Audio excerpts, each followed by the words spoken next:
Assalomu alaykum hammaga. Telegramda yangi content makerlar uchun yangi $200,000 mukofot e'lon qilindi. Buni yutib olish uchun Pavel Durovning shaxsiy Telegram kanaliga qo'shilib o'qib chiqasiz bemalol. Mukofot $200,000.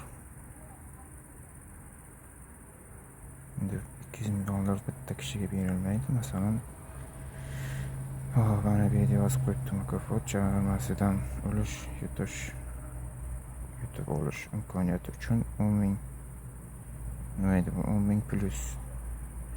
O'sha joyiga men ham tushunmadim. Tushunganimda aytaydim. To'liq ma'lumotni olish uchun mana shu kontest kanaliga topishingiz mumkin. Uni qayerdan topamiz endi? Masalan, kopirovod qilamiz o'shani. Nusxa olamiz. Qidiramiz endi.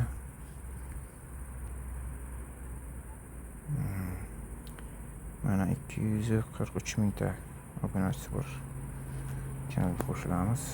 Maniki.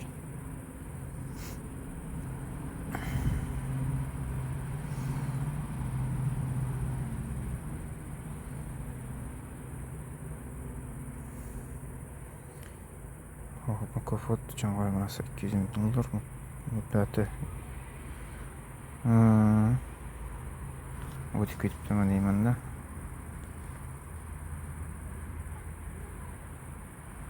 Avgustda e'lon qilindi ekan. Tamom. TikTok, Instagram, YouTube, Snapchat nereda qo'ysa bo'lar ekan.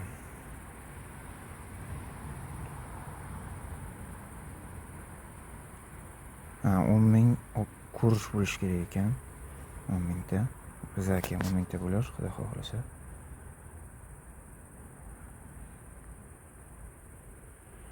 Tushunarli. Endi 10 ming degani bilan nakrutka yoki boshqa narsa qilmas kerak, tekshiradi baribir. Bu yerda kommentariylarda nima deyapti? Inglizcha yozilgan, tushunib bo'lmaydi. Men ham bugun ko'rib qoldim shu joyini.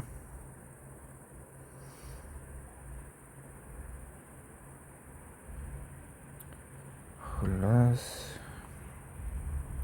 olg'a